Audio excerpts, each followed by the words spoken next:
শুভ আজ না গেলে হয় না? মারিয়া, না রে পাগলি, আজ আমাকে যেতেই হবে, না হলে ম্যানেজার খুব বকাঝকা করবে। আবার কবে আসবা? সামনের ঈদের ছুটিতে ইনশাল্লাহ আসব। মারিয়া তখন বিষণ্ণ মনে বলে, এতদিন? হ্যাঁ, তোমাকে ছাড়া আমার থাকতে খুব কষ্ট হয় বলে মারিয়া শুভকে জড়িয়ে ধরে কান্না করে দেয়। আমার হয় না? আমারও তো ইচ্ছে হয় তোমাকে নিয়ে সময় কাটাই, তোমাকে প্রতি মুহূর্তে বুকে আগলে রাখি, কিন্তু ছুটি তো কম, তাই হয়তো তোমাকে সময় কম দেই। হু, মন খারাপ করে না আমার লক্ষ্মীটা, ঈদের ছুটিতে এসে সব সুদে আসলে পুষিয়ে দিব। মারিয়া তখন জড়িয়ে ধরা থেকেই মাথা উঠিয়ে উঁচু হয়ে শুভর চোখে চোখ রেখে, সত্যি তো? আমি কি কখনো তোমার সাথে মিথ্যা বলছি? উহু। শুভ তখন মারিয়ার কপালে ভালোবাসার স্পর্শ দিয়ে শক্ত করে জড়িয়ে ধরে। এভাবে কতক্ষণ জড়িয়ে রাখার পরে মারিয়া, হু, সাবধানে থাকবা কেমন? আচ্ছা, ভাবিদের সাথে থাকবা, সবার সাথে নিজকে মানিয়ে চলবা। হুম, যাও এখন আম্মুরে ডাক দেও তো। আচ্ছা, তুমি কাপড়টা পরো, আমি আম্মুকে ডেকে আনতেছি। ওকে। আম্মু, শুভ আপনারে ডাকে। যাও, আমি আসছি। হুম, সবকিছু ঠিকঠাক হয়েছে তো বাপ? হ্যাঁ আম্মু, সবকিছু নিছি। এখনই বের হবি? হ্যাঁ। আচ্ছা, সাবধানে যাস।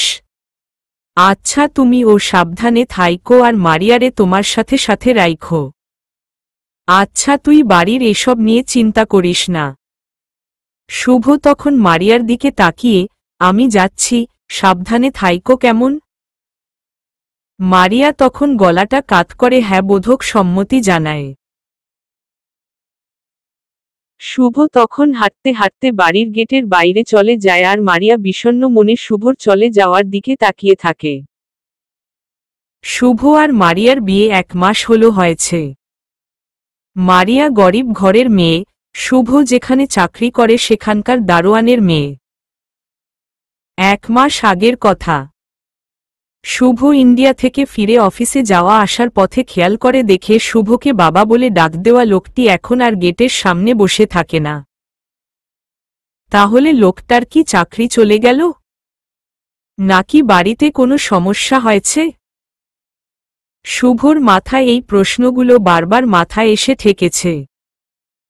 শুভ তখন তার কলিগ রানাকে বলে, রানা, আমাদের গেটের দারোয়ানটা আসে না কেন?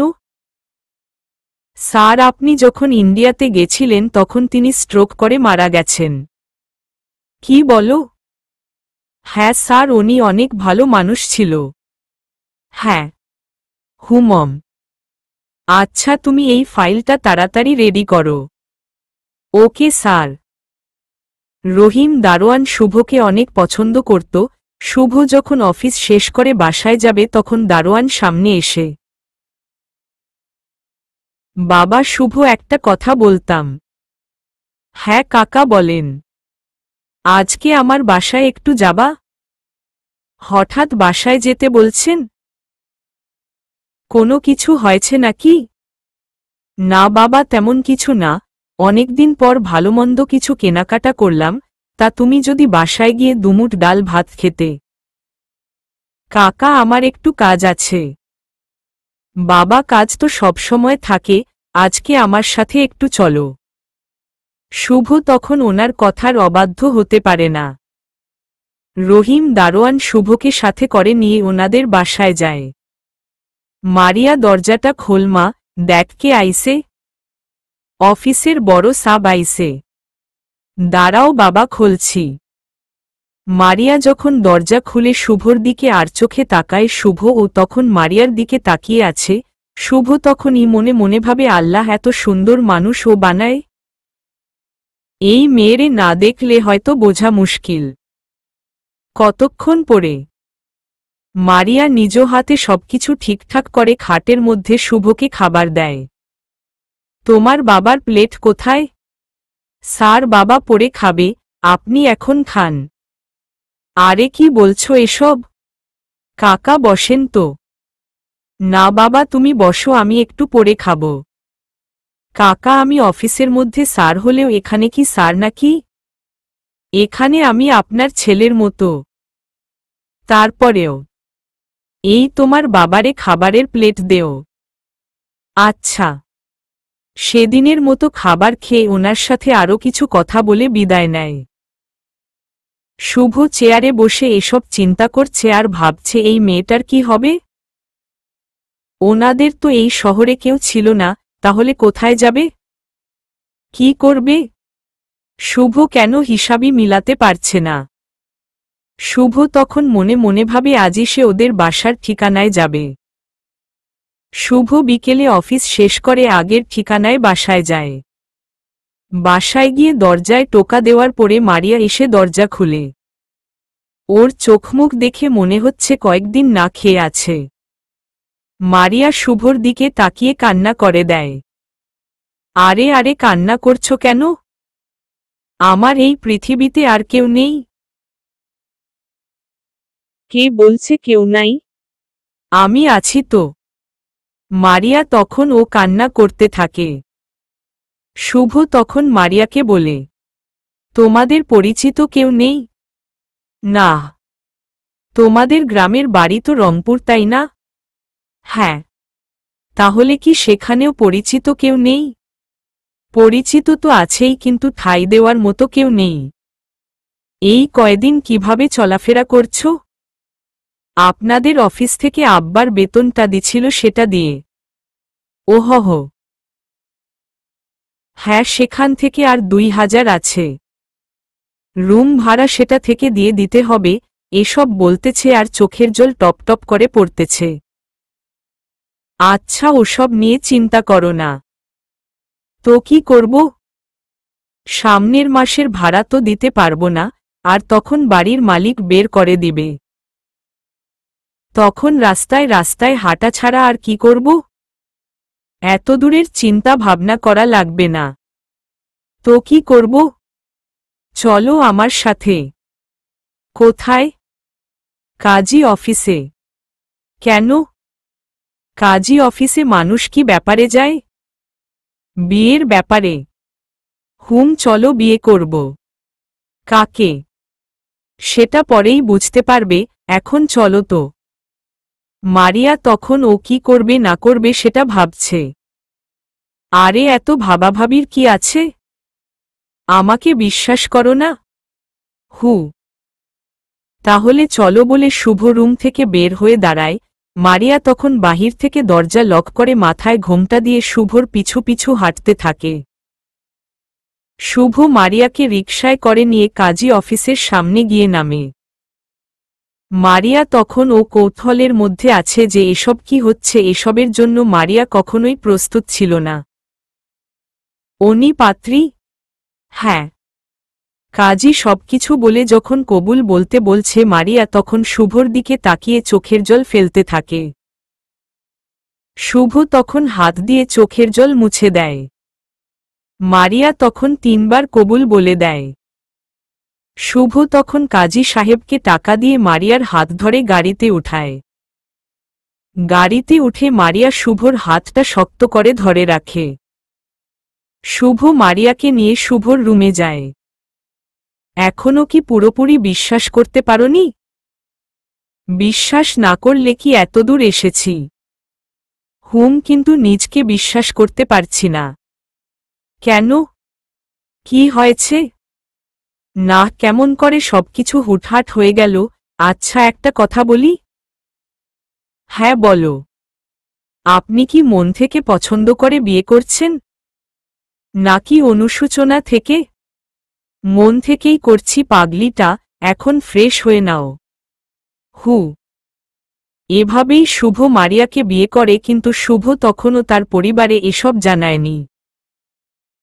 শুভ যখন মারিয়াকে নিয়ে তাদের বাসায় যায় তখন তার পরিবার এসব দেখে অবাক হয়ে যায়। প্রথমে কেউ মানতে না চাইলেও 45 দিন পরে সব মেনে নেয়। শুভ 1 মাসের মতো থেকে যখন ঢাকা যায় তখনই মারিয়া শুয়ে শুয়ে এসব ভাবতে থাকে। মারিয়া, শুভর মা। হ্যাঁ মা, আসছি। যাও পুকুর থেকে 2 কলসি পানি নিয়ে আসো। মা, আমি তো কলসি নিতে পারি না। দারোয়ানের মেয়ে হয়েও এমন কথা? আর কোটিপতির মেয়ে হলে কি করতা? দারোয়ানের মেয়ে হয়েও এমন কথা? আর কোটিপতির মেয়ে হলে কি করতা? শাশুড়ি মা। মা, আমার বাবাকে নিয়ে খোঁটা দিচ্ছেন কেন? এই মেয়ে মুখে মুখে এমন কথা বলো কেন? এভাবে কথা বলার সাহস দিছে কে? নতুন বউ হয়ে আসছো, নতুন বউয়ের মতো থাকো, আর না হয় বেশি খারাপ হবে, বড় ভাবি। মারিয়া তখন চুপ হয়ে যায়। কি হয়েছে? দাঁড়াইয়া দাঁড়াইয়া কি করো? কলসি নিয়া ঘাটে যাও। মারিয়া তখন কলসি নিয়ে পুকুর ঘাটের দিকে যায়।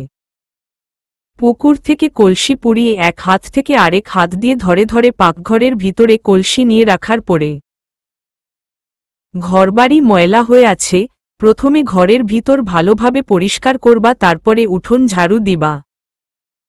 আচ্ছা। মারিয়া তখন এসব করতে থাকে।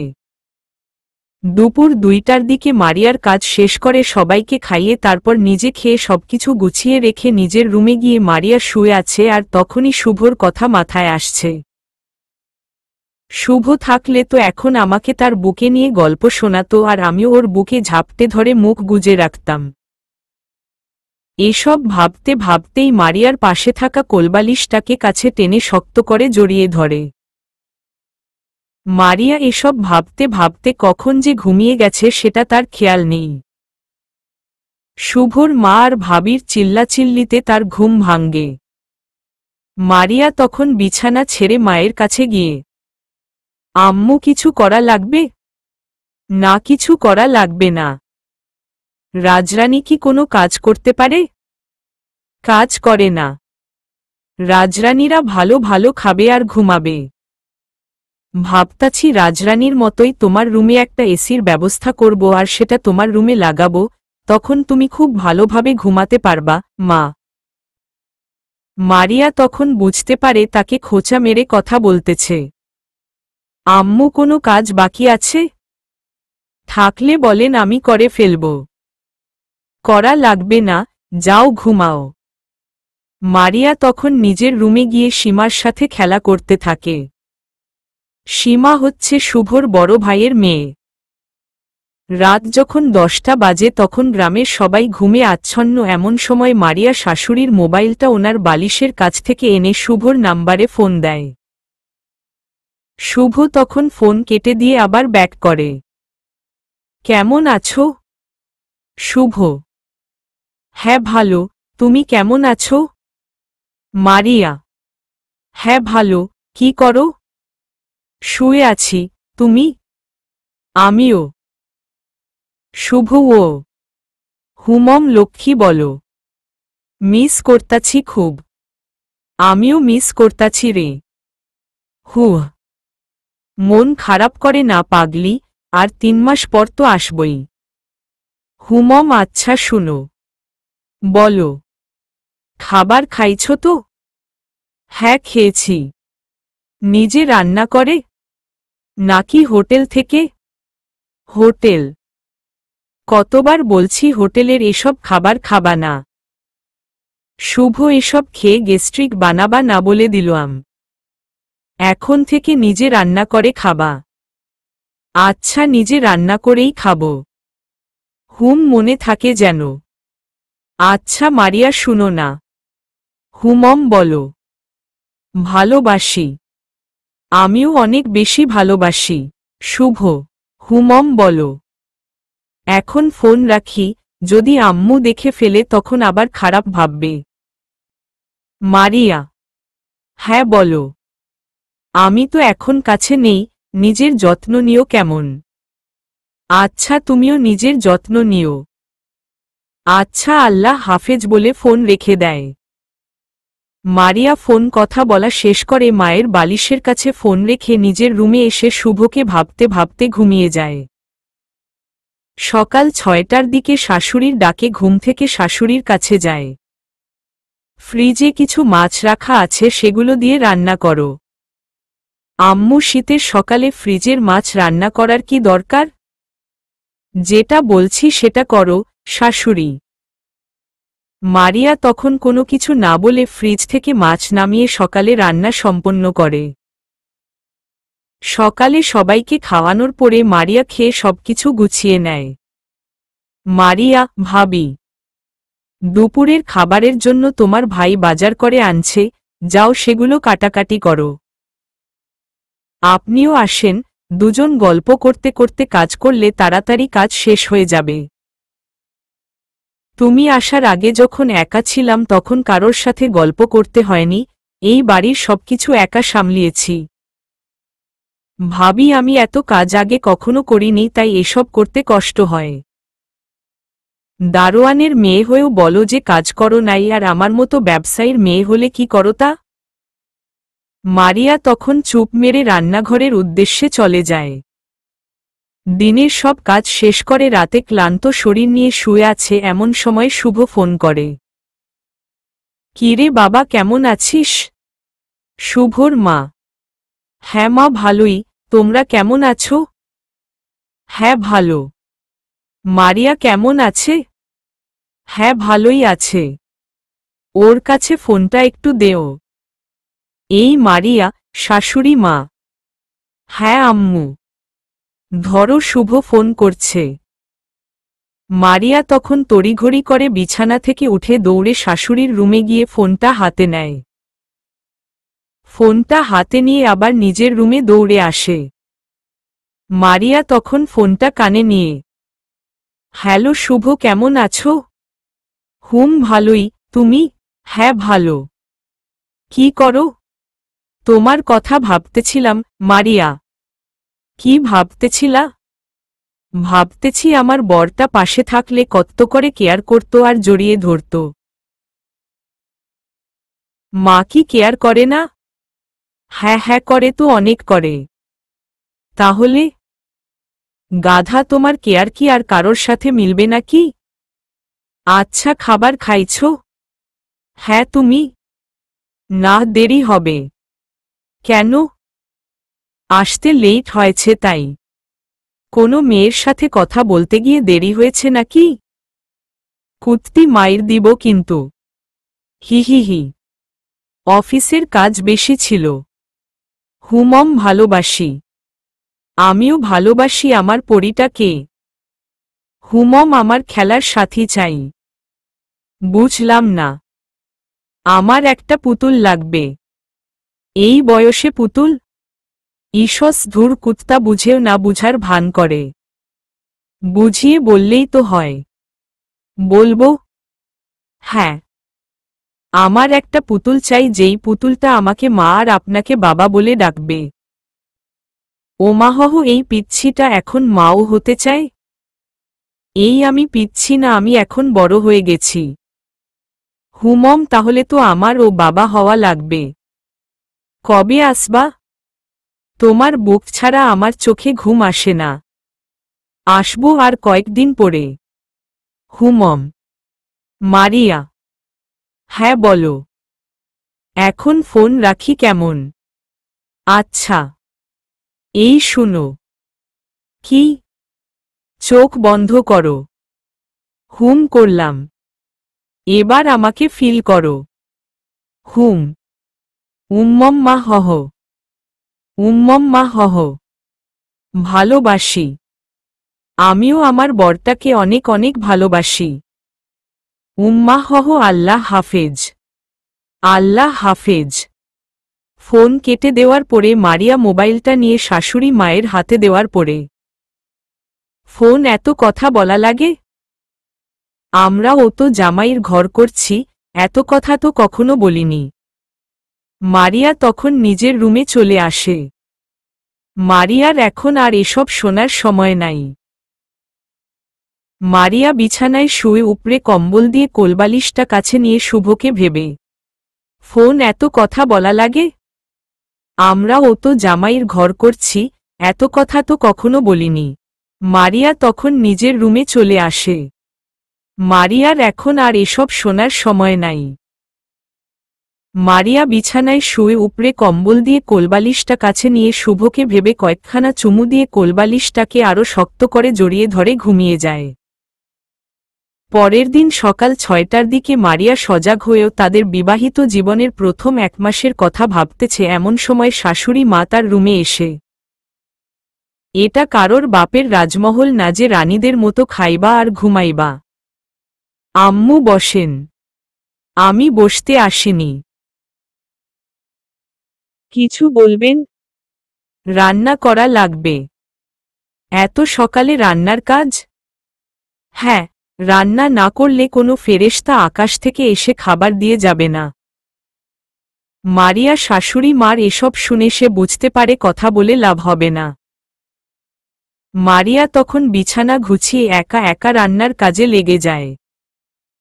এভাবে কয়েকদিন যাওয়ার পরে একদিন সকালে মারিয়ার শরীরে প্রচণ্ড জ্বর ওঠে। প্রতিদিনের মতো শাশুড়ি মা এসে বকাবকি করতে থাকে আর মারিয়া এদিকে শীতে কাঁপাকাঁপি করতেছে। এই মেয়ে উঠো না কেন? মারিয়া সে জ্বরে কাঁপতেছে। শুভর মা এভাবে কয়েকবার ডাকার পরে সে চিল্লাতে থাকে, এই ফাজিল মেয়ে উঠিস না কেন? এটা কি কোনো সিনেমার জায়গা যে অভিনয় করবি? মারিয়া তখন শোয়া থেকে উঠে বিছানায় বসে, কি হয়েছে? শাশুড়ি মা তখন মারিয়ার গালে কষে এক থাপ্পড় মেরে বসে। মারিয়া তখন নিঃশব্দে কান্না করতে থাকে আর চোখ বেয়ে টপটপ করে পানি পড়তে থাকে। এই ঢং করবি না, রান্নাঘরে যা রান্না করবি না হলে খুব খারাপ হবে। মারিয়া তখন শরীরে জ্বর নিয়েই রান্নাঘরে রান্না করার উদ্দেশ্যে যায়। চাল ধুয়ে চুলায় আগুন ধরিয়ে বসার কতক্ষণ পরেই মারিয়া জ্ঞান হারিয়ে চুলোর পাশে শুয়ে পড়ে। পাশের ঘরের একটা মেয়ে সম্পর্কে মারিয়ার ননদি লাগে, সে উঠোন দিয়ে যাওয়ার সময় খেয়াল করে দেখে মারিয়া হঠাৎ চুলোর পাশে পড়ে যায়। চাচি আম্মা মারিয়া ভাবি অজ্ঞান হয়ে গেছে বলে সে মারিয়ার কাছে দৌড়ে এসে মারিয়াকে দুজন মিলে মাটি থেকে উঠিয়ে খাটে এনে শুইয়ে মাথায় পানি দিতে থাকে। বড় ভাবি মারিয়া ভাবির শরীরে এত জ্বর, তারপরেও তাকে কিভাবে রান্নাঘরে রান্না করতে পাঠালেন? আরে মনে হয় বেবি হবে, সে কারণে হয়তো জ্ঞান হারিয়েছে। শরীরে এত তাপ আর তুমি এসব কি বলছো? তোমরা কি মানুষ নাকি অন্য কিছু? ওই মেয়ে এত বেশি বকবক করবি না। এখানে থাকলে চুপ করে থাক আর না হয় বের হ। শাশুড়ি মা সালমা তখন তাদের কথায় কান না দিয়ে মাথায় পানি ঢালতে থাকে। মিনিট 10 পরে মারিয়া চোখ খুলে তাকিয়ে দেখে তার পাশে সালমা নামের মেয়েটি মাথায় পানি ঢালতে থাকে। মারিয়া তখন অস্ফুট শব্দে কান্না করে দেয়। ভাবি কান্না কইরো না, তুমি ঠিকঠাকভাবে শুয়ে থাকো, আমি মাথায় পানি ঢেলে দিচ্ছি। আম্মু আর ভাবি কোথায়? তারা তাদের মতো সবকিছু নিয়ে ব্যস্ত আছে। তুমিও চলে যাও, না হলে তোমাকেও বকবে। ওনারা বকা দিল আমার কিছুই যায় আসে না। তুমি চুপ করে শুয়ে থাকো, আমি চুলের পানি মুছে দিয়ে কপালে পানিপট্টি দিয়ে দিব। মারিয়া তখন শোয়া থেকে মাথা একদিকে কাত করে। সালমা তখন সবকিছু ঠিকঠাকভাবে করে মারিয়ার মাথায় পানিপট্টি দিয়ে দেয়। দিন গিয়ে রাত হয়, মারিয়া তখন শুয়ে জ্বরে কাঁপতেছে। রাত 10টার দিকে শুভ তার মায়ের মোবাইলে ফোন দেয়। কিরে বাবা, কেমন আছিস? হ্যাঁ মা ভালো, তুমি কেমন আছো? হ্যাঁ ভালো। বাড়ির সবাই কেমন আছে? সবাই ভালো আছো? ওহহ। হ্যাঁ। মারিয়া কোথায়? সে তো ঘুমিয়ে আছে। কখন ঘুমিয়েছে? 9টার দিকে। আচ্ছা, ওরে খেয়াল রাইখো। রাখি তো। আচ্ছা, এখন রাখি। মারিয়া তাদের ফোনালাপ শুনে চোখ ভিজে যায়। মারিয়া তখন ভাবতে থাকে শুভর সাথে কথা বললে হয়তো সে রাতটা ভালো কাটাতে পারত, কিন্তু তার শাশুড়ির মা হয়তো এটাও চায় না। সে রাতে মারিয়ার চোখে আর ঘুম আসে না। নির্ঘুম রাত কাটে। সকাল 8টার দিকে। ভাবি উঠো। সালমা কিছু বলবে নাকি? শোয়া থেকে উঠে, এই ধরো, এগুলো রাখো। এসব কি? এই হচ্ছে ঔষধ আর এখানে 1 কেজি আপেল। এসব আনতে কে বলল? আমি এনেছি। এত টাকা কিভাবে পেলে? আমি ক্লাস 6 থেকে 7 পর্যন্ত 1 বছর টাকা জমিয়েছিলাম। এই টাকা দিয়ে এসব আনছো? হ্যাঁ। তুমি কেন এসব আনতে গেলে? ওরা তোমার জন্য কোনো কিছু করবে না। আমি যে এসব এনেছি এটা যাতে তোমার শাশুড়ি না জানে। আচ্ছা, তুমি এই আপেলটা খেয়ে এই ঔষধগুলো খেয়ে নাও। আচ্ছা, খাবো। আমি গেলাম, আর কোনো কিছু দরকার হলে বলবা। আচ্ছা। সালমা রুম থেকে যাওয়ার পরে চলবে। শাশুড়ি ভার্সেস বউ, পর্ব 5 শেষ। লেখক মনিল চৌধুরী। সালমা রুম থেকে যাওয়ার পরে মারিয়া, শাশুড়ি: জি আম্মু। তোমার শরীরে না জ্বর? হ্যাঁ। কার সাথে যেন কথা বলছিলে? সালমা আসছিল। কাজ করার সময় কাজ করতে পারো না, কথা বলার সময় তো ঠিকই কথা বলতে পারো। আম্মু, আমি ওর সাথে কয়েক ঘন্টা খানেক কথা বলিনি, শুধু 23 মিনিট বলছি। 510 মিনিট টাইম দিল তো বড় বউ মার কাজটা তাড়াতাড়ি হবে। মারিয়া তখন চুপ করে থাকে। কি হলো, কথা বলছো না যে? শাশুড়ির সাথে কথা বলতে তো গা জ্বলবেই, ভাইয়ের সাথে আর অন্য মানুষের সাথে সারাদিন কথা বললেও কিছু হবে না। এমন কথা শুনে মারিয়া একটা বালিশ টেনে নিজের মাথার উপরে রেখে ঘুমিয়ে যায়। দুপুরের খাওয়ার সময়। এই উঠো, বড় ভাবি। ভাবি, আসছি। ফ্রেশ হয়ে খাবার টেবিলে চেয়ার টেনে বসার পরে লজ্জা করে না? কোনো কাজ না করে এসে খাবার খেতে? আম্মু, আমি তো অসুস্থ। অসুস্থ হলে কি হয়েছে? মুখে অনেক রুচি আছে। মুখে রুচি না থাকলে কি আর প্রথম ডাকেই এসে পড়ে? ভাবি: আমি না খেলেই বোধহয় আপনারা খুশি। আচ্ছা, আপনারা খেয়ে নিন বলে মারিয়া ডাইনিং টেবিল ছেড়ে উঠে নিজের রুমে এসে পড়ে। রুমে এসে সালমার দেওয়া আপেলটা হাতে নিয়ে ভাবে, এই মেয়েটা তো আমার আপন কেউ না, তারপরেও নিজের জমানো টাকা দিয়ে এসব কিনে দিয়ে গেছে, আর আমার আপন মানুষরা খাবার সামনে দিয়ে খাবার কেড়ে নেয়। আল্লাহের কাছে হয়তো বড় কোনো অপরাধ করছিলাম আর সেটার সাজা এদিক দিয়ে পাচ্ছি। মারিয়া নিজে নিজে এসব ভাবছে আর নিজের অজান্তেই চোখ ভিজে যাচ্ছে। এভাবে 2 দিন যাওয়ার পর মারিয়া কিছুটা সুস্থ হয়।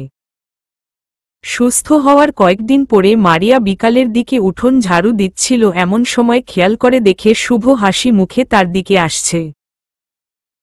মারিয়া তখন হাত থেকে ঝাড়ু ফেলে দিয়ে দৌড়ে শুভর শরীরে ঝাঁপিয়ে পড়ে। শুভ ও মারিয়াকে শক্ত করে জড়িয়ে ধরে সবার সামনেই কয়েকটা চুমু দিয়ে দেয়। শুভ মারিয়াকে ছাড়িয়ে সবাইকে ভালোমন্দ জিজ্ঞাসা করে নিজের রুমে আসে। শুভ রুমে এসে খাটে বসার পরে মারিয়া শুভর কোলে বসে পড়ে। আমি বিশ্বাসই করতে পারছি না। কেন? তুমি হঠাৎ এভাবে আসবা? সারপ্রাইজ দিতে চেয়েছিলাম। এমন সারপ্রাইজড আমি জীবনেও হই নাই বলে গাড় ঘুরিয়ে শুভর চোখের দিকে তাকিয়ে শুভর ঠোঁটে ভালোবাসার স্পর্শ দেয়। মারিয়া, বলো না, এসব কি? কোথায় কি? তোমার চেহারার কি অবস্থা হয়েছে? আরে পাগল, জন্মের পর থেকেই তো ঢাকাতে আছি, সেখানকার পরিবেশের সাথে এখানকার পরিবেশটা খাপ খায়নি, তাই হয়তো একটু কালো হয়ে গেছি। ওহহ, পরিবেশের কারণে মানুষের ওজন কমে যায় সেটা জানা ছিল না। মারিয়া তখন চুপ করে থাকে। কি হলো, কথা বলছো না কেন? কিছু না, এখন ফ্রেশ হয়ে আসো। আগে বলো এসব কিসের জন্য? আগে তুমি ফ্রেশ হয়ে আসো। শুভ তখন ফ্রেশ হয়ে এসে মারিয়ার সাথে কথা বলছে, এমন সময় মা এসে, শুভ কিছু খেয়ে নে। খেয়ে আসছি, এখন খাবো না, পরে খাবো। না এখন খাবি, বৌমা শুভকে নিয়ে আসো সাথে করে। মারিয়া তখন শুভকে সাথে করে ডাইনিং টেবিলে বসে, ভাবি কোথায়? এখানেই আসে, ডাক দেও। সীমার মা এদিকে আসো। ভাবি আসার পরে, আম্মা আমি তোমার আর ভাবির থেকে তো এসব কখনো আশা করিনি। কি আশা করিস নাই? কিসের কথা বলছিস? মারিয়া এমন একটা মেয়ে যার মা বাবা কেউ নেই, ভাবছিলাম তুমি ওকে সেটার অভাব দূর করে দিবে, কিন্তু তুমিও এসব কি করে পারলে? কি করছি? ওরে দিয়ে সব কাজ করাও, কিন্তু খাবারের সময় ওরে ছাড়া কিভাবে একা খেয়ে ফেলো? ও কি মানুষ না, নাকি কোনো পোষা প্রাণী? কে বলল এসব কথা? সত্য কি কখনো চাপা থাকে? মারিয়া অসুস্থ হয়েছে তখন কি কোনো ডাক্তার দেখানো যায়নি? ডাক্তার তো ডাকইনি, এমনকি আমাকেও জানাওনি। কেন মা এসব কেন করছো? ওরে কি নিজের ছেলের বউ মনে করো না? কোনো মানুষ কাজের মেয়ের সাথেও এমন করে না, আর তুমি তোমার ছেলের বউয়ের সাথে এমনভাবে চলতেছ। ও কি দোষ করছে বলো? শুভর মা চুপ করে আছে। এই ভাবি কথা বলো না কেন? বাদ দেও এসব, এখন খাও। বাদ দিব কেন? তুমি তো ওরে আপন বোনের মতো দেখার দরকার ছিল, আর তুমি কি করলা? শুভর মা আর ভাবি দুজনই তখন চুপ করে থাকে। এই মারিয়া, হ্যাঁ বলো, সাথে কি কি নিবা নিয়ে নাও। কি হো হো হো? মারিয়া, হ্যাঁ যা বলছি তা করো। কেন? তুমি তো দারোয়ানের মেয়ে, সো এই বাড়ি তোমার জন্য না। শুভ বাবা এসব কি বলছিস? যা বলছি তা তো শুনতেই পাচ্ছ। এই মারিয়া ব্যাগ গোছাও। বাবা পাগলামি করিস না। পাগলামি আমি করতাছি নাকি তোমরা করছিলে? শুভ ভাই এসব করিস না। এই তোরে বলছি না সবকিছু গুছিয়ে নিতি। আচ্ছা এদিকে আসো। কোথায়? রুমে আসো। মারিয়া শুভকে রুমে ঢুকিয়ে দরজা লক করে শুভকে শক্ত করে জড়িয়ে ধরে পায়ের উপরে পা রেখে ঠোঁটে ঠোঁট লাগিয়ে নেয়। শুভ ততক্ষণ চুপ হয়ে থাকে। এখন চলো, শুভ। কোথায়? ঢাকা। কেন? ওইখানেই দুজন থাকব। আচ্ছা থাইকো, এখন চুপ করে বিছানায় শুয়ে থাকো। না আমি পারব না। আমি বুকে মাথা রাখব তো। শুভ তখন ও রাগে দাঁড়িয়ে আছে। মারিয়া তখন শুভকে বিছানায় ধাক্কা দিয়ে বুকে মাথা রেখে শক্ত করে জড়িয়ে ধরে। ২১ মিনিট পরে শুভ ও মারিয়াকে শক্ত করে জড়িয়ে ধরে। মারিয়া জানে শুভকে কিভাবে রাগ ভাঙ্গাতে হয়। মারিয়া শুভর কানের কাছে গিয়ে হালকা করে কামড় দিয়ে ফিসফিস করে, ভালোবাসি। আমিও ভালোবাসি। হু। খুব কষ্ট হয়েছে তাই না? তোমাকে কাছে না পাওয়ার কষ্ট অন্য কিছু না। আর ওরা যে এত অত্যাচার করল, একসময় তারা দুজনই বুঝে যাবে। তাই বলে এত অত্যাচার আর করবে না তো। হু। এমনিতেও আমার ওখানে একা থাকতে ভাল লাগে না। হু। তোমারে লাগবেই।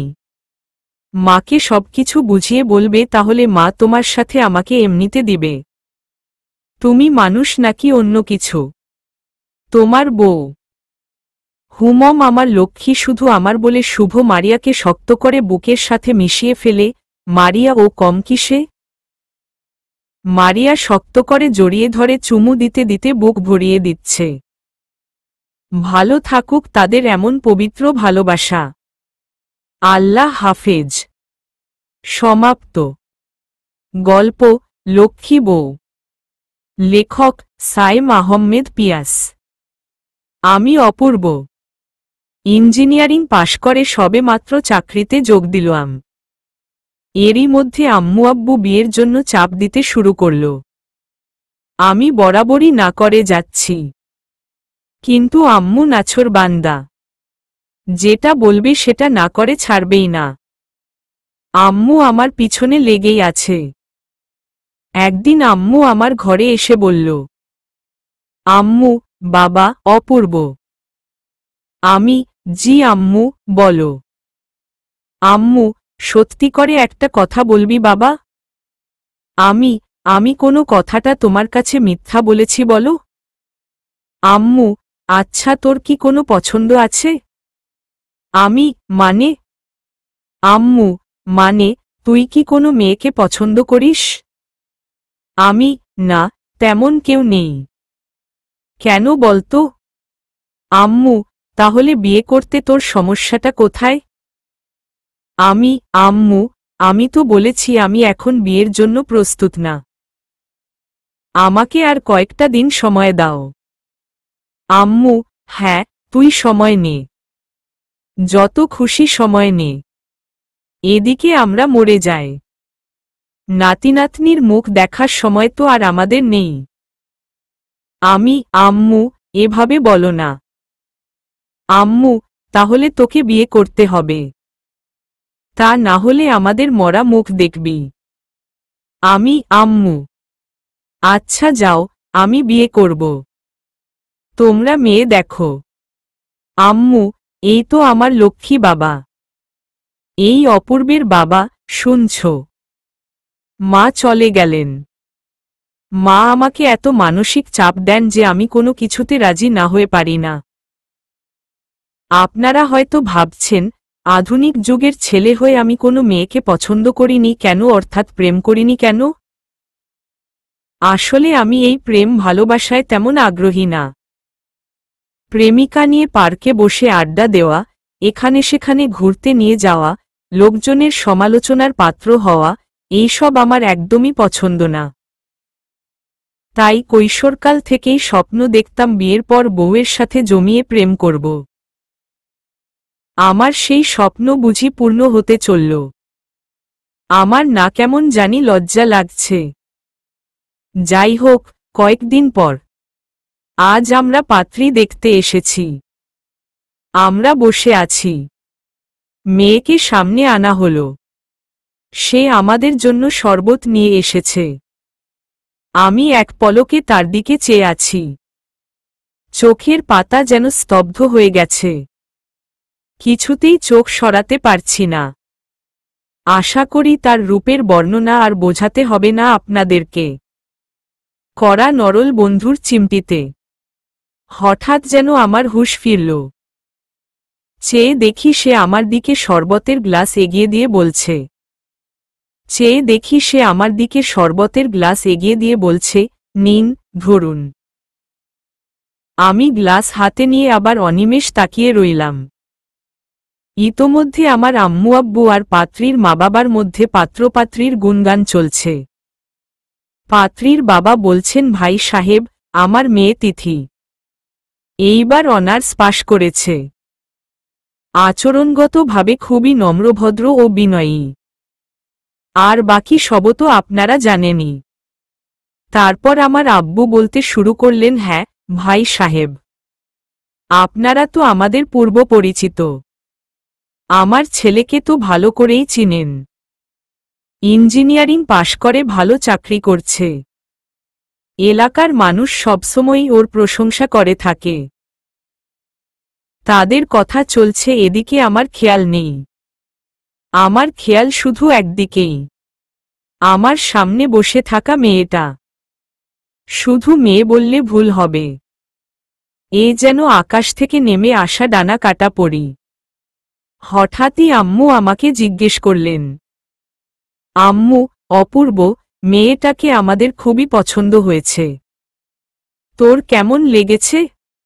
আমি কিছু বলতে যাব, আমার বন্ধু সুমন বলে উঠল, সুমন, আন্টি, 2টা মিনিট সময় দিন, আমি আর অপূর্ব একটু আসছি।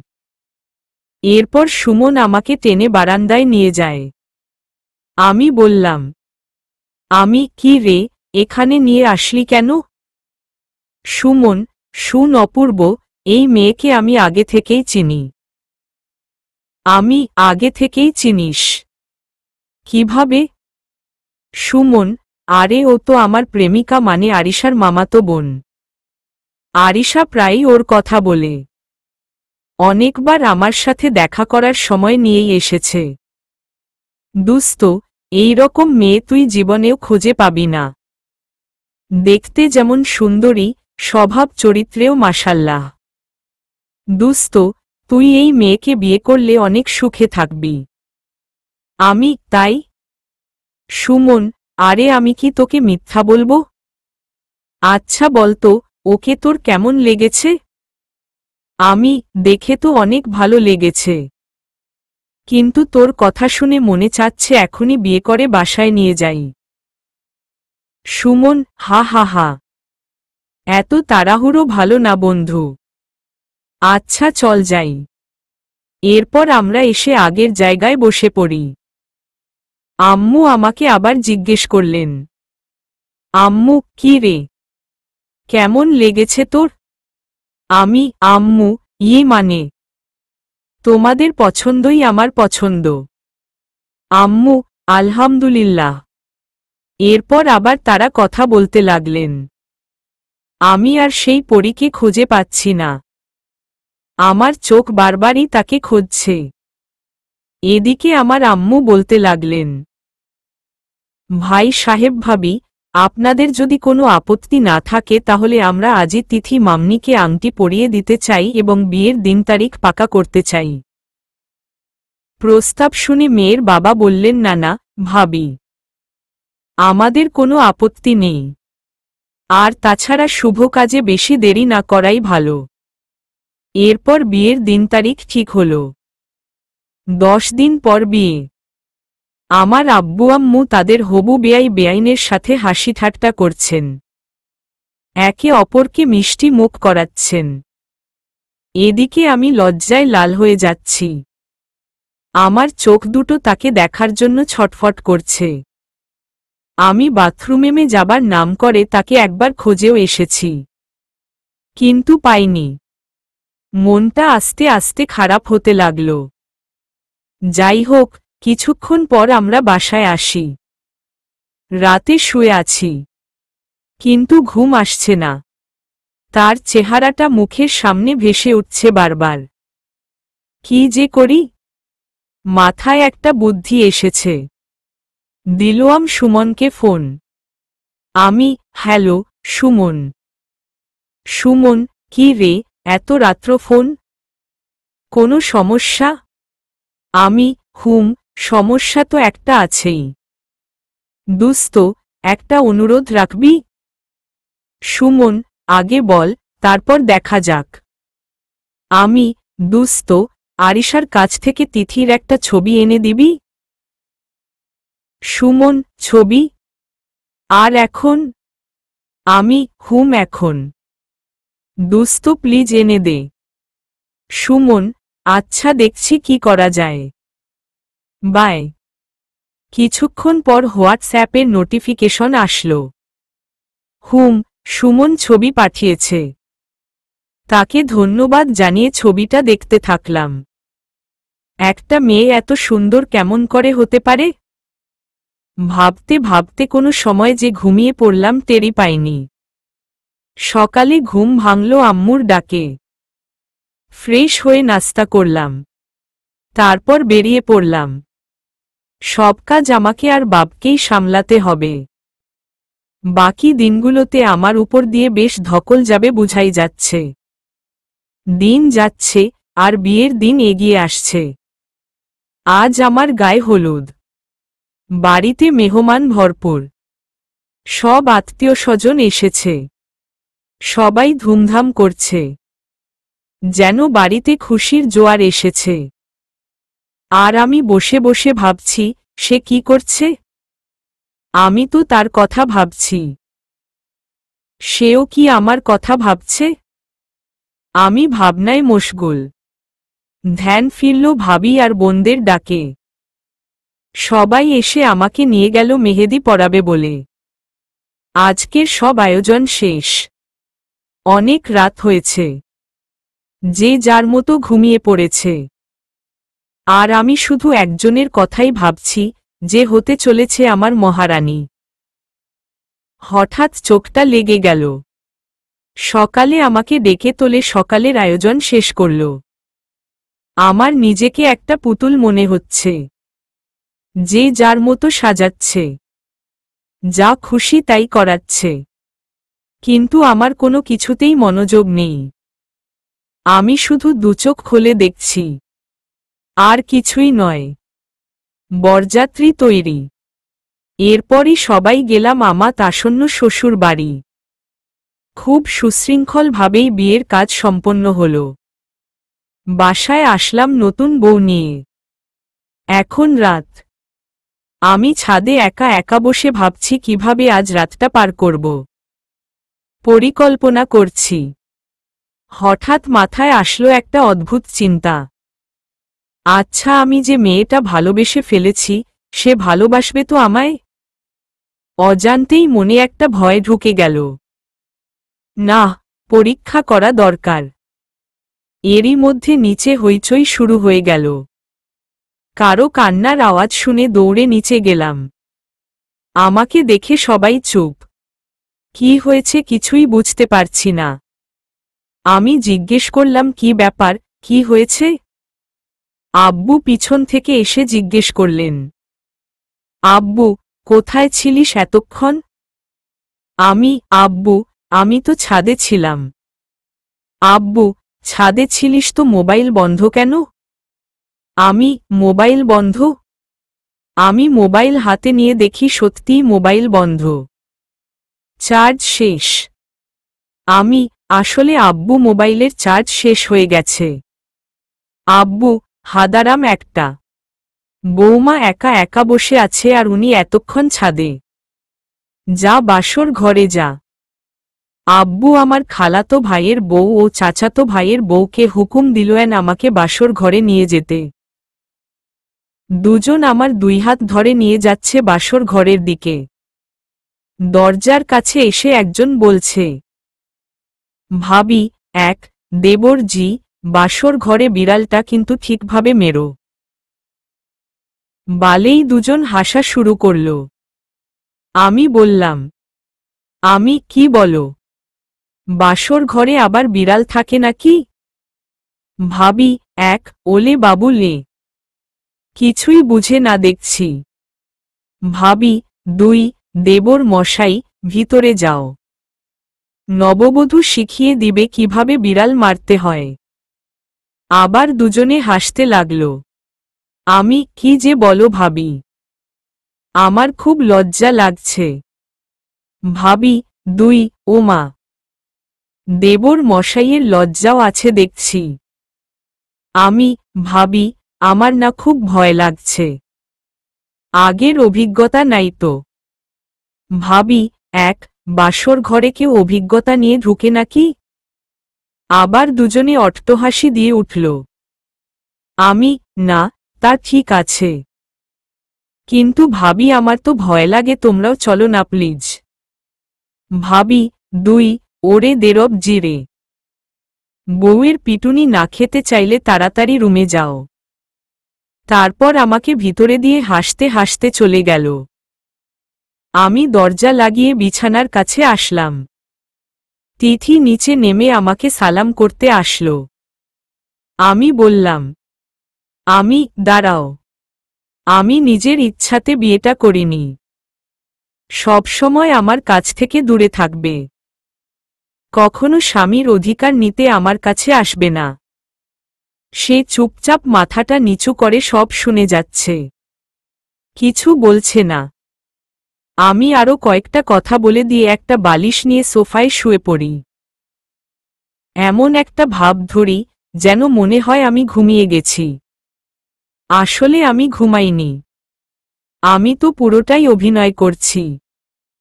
আমি আমার বউকে পরীক্ষা করছি সে আসলে আমাকে কতটা ভালোবাসে। যাই হোক, আমি ফুপিয়ে ফুপিয়ে কান্নার আওয়াজ শুনতে পাচ্ছি। বুঝতেই পারছি মহারানী কাঁদছে। আমি মনে মনে হাসছি। মন বলছে পাগলিটাকে গিয়ে আদর করি। কিন্তু না, তা করলে তো হবে না। কিছুক্ষণ পর আর কোনো সাড়া শব্দ পাচ্ছি না। তার মানে মহারানী ঘুমিয়ে পড়েছে। এবার আমি আস্তে আস্তে তার কাছে গেলাম। ঘুমালে নাকি মানুষকে বেশি সুন্দর লাগে, তার সবচেয়ে বড় প্রমাণ আমার সামনে। আমি একদৃষ্টিতে তাকিয়ে আছি। হঠাৎই সে একটু নড়ে উঠল। আমি দৌড়ে গিয়ে আগের জায়গায় শুয়ে পড়লাম। সকালে ঘুম ভাঙল কারো ভেজা চুলের সুগন্ধে। চোখ খুলে আমি তো অবাক। এ কি? এ যে আমার মহারানী। আমার চায়ের কাপ হাতে নিয়ে দাঁড়িয়ে আছে আর হাসছে।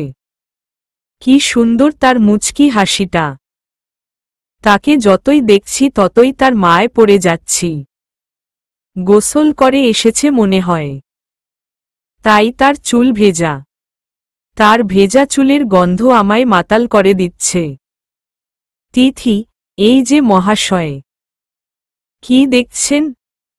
হঠাৎই আমার ঘোর কাটল। কি মায়াবী চেহারার অধিকারী সে। আমি, না, কিছু না। তিথি, এই নিন আপনার চা। আমি চায়ের কাপ হাতে নিলাম। চা পান করছি আর ভাবছি কি ব্যাপার। যাকে আমি গত রাতে এত কিছু বললাম, সে কিনা সকালে হাসি মুখে আমাকে চা এনে দিল। যাই হোক, তার মানে আমি মহারানীর হতে পারব। কিন্তু আমাকে তো আরও যাচাই করতে হবে। উঠে ফ্রেশ হয়ে সবাই মিলে নাস্তা করছি। আমাকে আমার ওই দুই ভাবি খুঁচাচ্ছে। ভাবি এক, কি দেবর মশাই, রাতে বিড়াল মারা হলো? ভাবি দুই, হবে না আবার? দেখো না দেবর মশাইকে কেমন ক্লান্ত লাগছে। বলেই দুজন হাসছে। আমিও একটু হাসলাম। আমি, যাও তো ভাবি, খেতে দাও আগে। ভাবি দুই, আচ্ছা আচ্ছা খাও। তারা মজা করছে আর আসছে। আসলে তারা যা ভাবছে তার কিছুই তো হয়নি। আমি পাশে তাকালাম। দেখলাম তিথিও মুচকি মুচকি হাসছে ভাবিদের কথা শুনে। কিন্তু আমি তিথির হাসির আড়ালে লুকিয়ে থাকা কষ্টটা স্পষ্ট দেখতে পাচ্ছি। মনে মনে তাকে সরিয়েও বলেছি কয়েকবার। কিছুদিন পর। আজকে আমার খুব জ্বর। অফিস থেকে আসছি। বাসায় এসে কলিং বেল বাজাচ্ছি। এদিকে প্রচণ্ড মাথা ব্যথায় আমার দুচোখ বন্ধ হয়ে যাচ্ছে। তিথি এসে দরজা খুলল। দরজা খোলা মাত্রই আমি তিথির কোলে ঝুঁকে পড়ি। দরজা খোলা মাত্রই আমি তিথির কোলে ঝুঁকে পড়ি। তারপর আর কিছু বলতে পারি না। সকালে নিজেকে বিছানায় আবিষ্কার করলাম। দেখলাম তিথি আমার পাশে বসা। আমার মাথায় জলপট্টি দিচ্ছে। চোখ দেখে বুঝাই যাচ্ছে রাতে ঘুমায়নি। আমাকে চোখ খোলতে দেখে, তিথি, এখন কেমন লাগছে তোমার? আমি, ভালো। তুমি ঘুমাওনি? তিথি, না। আমি, কেন? তিথি, স্বামীকে অসুস্থ দেখে কোনো স্ত্রীরই ঘুম আসে না। আমি, আমি এখন ঠিক আছি। তুমি ঘুমাও। তা না হলে আবার শরীর খারাপ করবে। তিথি, আচ্ছা। আমি, আমি সোফায় চলে যাচ্ছি। তিথি, না। তুমি ক্লান্ত। সোফায় যাওয়ার দরকার নেই। তুমি বরং এখানেই থাকো। আমি পাশেই ঘুমাচ্ছি। তোমার কোনো সমস্যা হবে না।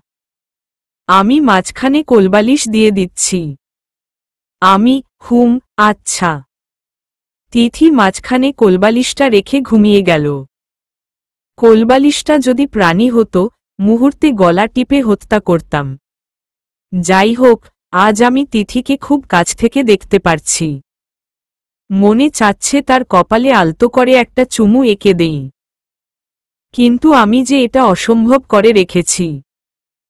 আজকে অফিসে ফোন করে ছুটি নিয়েছি। দুপুরে আবার জ্বর এলো।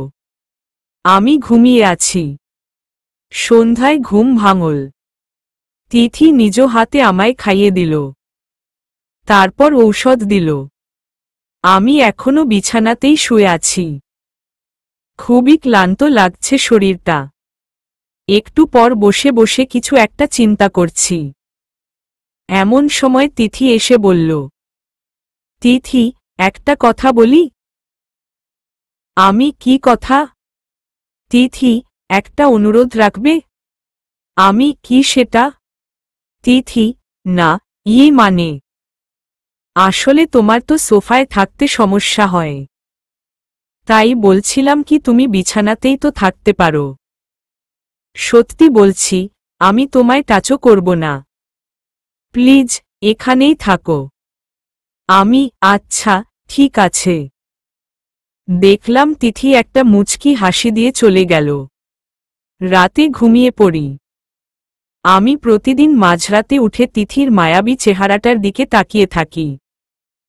মুচকি মুচকি হাসি আর মনে মনে বলি, দুঃখিত মহারানী, আর কয়েকটা দিন। তিথির সেবায় আমি খুব তাড়াতাড়ি সুস্থ হয়ে উঠি। মেয়েটা সবসময় আমার খেয়াল রাখে। অথচ আমি তার সাথে ভালো ব্যবহার করি না। না, আর কষ্ট দেওয়া যাবে না। পাগলিটা আমাকে খুব ভালোবাসে। কিন্তু কিভাবে তাকে বলবো সবকিছু বুঝতে পারছি না। অফিসে বসে বসে ভাবছি। হঠাৎই মনে পড়ল, কয়েকদিন পর তিথির জন্মদিন। এই মাসের 22 তারিখ। জন্মদিনে যদি তাকে সারপ্রাইজ দেই আশা করি সে অনেক খুশি হবে এবং আমায় ক্ষমা করে দিবে। আজকে 7 তারিখ। হায় আল্লাহ, আরও তো 15 দিন। ভাবছি কি করা যায়। বুদ্ধি পেয়েছি। পাগলিটার সাথে আর দুর্ব্যবহার করব না। তাহলে তার অভিমান কমতে থাকবে। আজ রাতে বুকের উপর ভারী কিছু একটা অনুভব করি। চোখ খুলে যা দেখলাম, তা দেখার জন্য আমি একদমই প্রস্তুত ছিলাম না। তিথি আমার বুকের উপর মাথা রেখে শুয়ে আছে। আমি তো মহা খুশি। আমার খুশি দেখে কে? আমিও এক হাত দিয়ে তাকে জড়িয়ে ঘুমিয়ে পড়ি। সকালে তিথি হঠাৎ করে আমার হাত সরিয়ে বিছানা থেকে উঠে পড়ে। আমার ঘুম ভেঙে যায়। তিথি বলতে থাকে, তিথি, আমি দুঃখিত। আমি ভুল করে ফেলেছি। আমাকে ক্ষমা করে দাও। আসলে রাতে অনেক উচ্চ শব্দে বাজ পড়ছিলাম। আমার খুব ভয় লাগছিল। তাই আমার অনিচ্ছায়। আমি, থাক, ঠিক আছে। তিথি মনে হয় একটু লজ্জা পেয়েছে। একটা মুচকি হাসি দিয়ে চলে যায়। আমি বারবার এই হাসিটার প্রেমে পড়ে যাই। আজ রাত 12টার পর তিথির জন্মদিন। আমি অফিস থেকে দুপুরে ছুটি নিয়ে বাসায় ফিরছি। বাইক চালাচ্ছি। সব ব্যবস্থা করে ফেলেছি। আজ আমার মহারানীকে আমার করে নিব। আর কষ্ট দিব না কখনো। অনেক ভালোবাসি আমার মহারানীকে। আমি শুধু ভাবছি আজ রাতে আমার মহারানীর প্রতিক্রিয়া কেমন হবে। হঠাৎ করে একটা মাইক্রোবাসের সাথে ধাক্কা খাই। তারপর আর কিছুই বলতে পারি না। চোখ খুলে নিজেকে হাসপাতালের বিছানায় আবিষ্কার করলাম। দেখলাম আম্মু আব্বু আর তিথি আমার পাশে। পাগলিটা মেঝেতে বসে বিছানায় রাখা আমার হাতটা ধরে ঘুমিয়ে আছে। আমি আম্মুকে ডাকলাম। আম্মু আব্বু হাউমাউ করে কেঁদে দিলেন। আমি ইশারায় না করলাম। তারা চুপ হয়ে যায়। আমি তিথির দিকে তাকাই। তখনই আম্মু বলতে থাকে, আজ 3 দিন হলো তোর জ্ঞান ফিরছে না। মেয়েটা এক মুহূর্তের জন্য তোর কাছ থেকে যায়নি। আমরা অনেকবার বলেছি, কিন্তু আমাদের কথা শুনে না। এখন পর্যন্ত এক ফোঁটা পানিও খায়নি। মেয়েটা তোকে অনেক ভালোবাসে অপূর্ব। মেয়েটাকে আগলে রাখিস। কখনো দূরে সরিয়ে দিস না। আমি একদৃষ্টিতে তাকিয়ে আম্মুর কথাগুলো শুনছি। চোখ থেকে অঝরে পানি পড়ছে। মনে মনে বলছি, তুমি ঠিক বলেছ মা। পাগলিটা আমাকে খুব ভালোবাসে। কখনো হারাতে দিব না। সব সময় নিজের বুকে আগলে রাখব। আমিও যে খুব ভালোবাসি পাগলিটাকে। এমন সময় তিথি উঠে গেল। আম্মু আব্বু বাইরে চলে গেলেন। আমার জ্ঞান ফিরেছে দেখে তিথি হাউমাউ করে কেঁদে ওঠে। আমি হাত ধরে টান দিয়ে আমার কাছে এনে বলি, আমি, এই পাগলি, কাঁদছ কেন? তিথি, তোমার কিছু হয়ে গেলে আমি যে বাঁচব না। আমি, ভালোবাসো আমায়? তিথি, জীবনের চেয়েও বেশি। আমি তিথিকে টেনে বুকে জড়িয়ে ধরে বলি, আমিও যে তোমাকে অনেক ভালোবাসি মহারানী। তারপর আমি তিথিকে সবকিছু খুলে বলি। তিথি সব শুনে কাঁদতে কাঁদতে বলে, তিথি, গাড়ি চালানোর সময় এত কিছু চিন্তা করে মানুষ? যদি তোমার কিছু হয়ে যেত? বলেই তিথি আমাকে জড়িয়ে ধরে কাঁদতে থাকে। আমি তাকে আরো শক্ত করে জড়িয়ে ধরে বলি, আমি, এই পাগলি, কাঁদছ কেন? আমার কিছু হয়নি। দেখবে আমি খুব তাড়াতাড়ি সুস্থ হয়ে যাব। তিথি, তাই যে হয়। আমি তোমাকে ছাড়া বাঁচব না। আমাকে তোমার বুকে ঠাঁই দিও। আমাকে তোমার কাছে আগলে রাখবে তো? আমি সারা জীবন আগলে রাখব। তিথি, আর কখনো কষ্ট দিবে না তো? আমি কখনোই না। তুমি যে আমার লক্ষ্মী বউ। তিথি, আই লাভ ইউ, মহারাজ। আমি আই লাভ ইউ টু, মহারানী। ভালোবাসার কোনো শেষ বা সীমা নেই। ভালোবাসা চির অমর, তা বেঁচে থাকে চিরকাল। ভালোবাসা কখনো হারায় না। আর যা হারিয়ে যায় তা ভালোবাসা হতে পারে না। বেঁচে থাকুক ভালোবাসা। সমাপ্ত।